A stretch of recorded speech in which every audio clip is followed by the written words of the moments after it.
Guys, dekat Kuala Berang ni ada satu orang jual, kawan saya lah, kawan bayi lah. Dia jual popiah basah guys. Dia jual macam-macam air, dia jual apa? Dia jual popiah goreng biasa dulu, jepuk. Tapi untuk Ramadan ni dia jual popiah basah guys. Abayi tengok dia punya jualan dia sangat-sangat tinggi. Daripada 300, 500, 700, 1000 sampai 2000 teh dah dia jual sehari-hari. Jadi kan Abi rasa macam nak mari tengok sendiri apa benda yang dia jual ni, benda yang jadi ke laku sangat ni. Kita tengok proses dia buat popiah basah dia guys. Ini kedai dia guys, ini kedai dia. Air Balang Walid. Nah, ini dah lama dia punya bisnes apa ni, trademark dia itulah apa ni, Air Balang Walid dah. Sekarang dia buat popiah basah, popiah goreng. Proses dekat sini depan-depan korang dibungkus. Jadi ramai. Ni air apa? Air nyo. Air nyo pure guys. Berapa ya sebuku? Gitu. Kejap lagi kita beli guys. Kuih ni orang tiga atau? Orang atok kuih guys.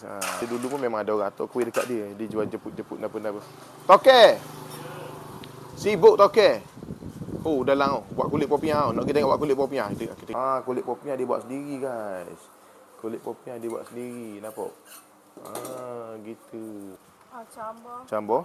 Lobok dengan sengkuang. Ni tukang buat dia guys. Gila-gila ramai tukang buat. 3-4 orang ada. Gitu. Lobok, campur, sengkuang. Ni bawang goreng. Udang kering. Udang kering. Ni campur belaka ni. Campur belaka. Patut sedap. Dia mari dengan udang kering guys. Dia mari gini. Request je tak mau toge ke, tak mau udang goreng ke. Tak mau toge ke, tak mau. Semua boleh request. Mau nak kosong, mau nak kulit saja pun tak apa. Bungkus. Bosok. Bapak popiah. Ni hasiat dah ke ni apa? Hasiat dah tu goreng. Ni goreng. Ada sayur je, bezanya tak ada dua ni. Goreng tak ada. Goreng tak ada betul lah. Yang goreng sayur saja. Yang ni goreng sayur sajalah. Kalau goreng berapa ringgit harga? Satu ketul. Pack ada 3 biji RM5. Satu pack ni 3 biji RM5. Ya, betul. Dia tebak beli tak modal ke kak? Ni baru beli lah nak rasa kan. Okey. Saya pun mari kak. Dia suruh lama dah mari saya dah dang. Guys. Tapi guys ni nikmat dia guys. Ni nikmat dia. Hot ning. Popok mu kena hot ning tak embuh tepeng lain ni. Kalau kena tepeng ni tak embuh tepeng lain. Air teh krisistum tium. Tu nanti nak sebut. Kita belilah 10 riyal ke buat alik try. 10 riyal nak untik kita try dulu kan tuan. Selain daripada tu dia buat macam juga dulu apa ni.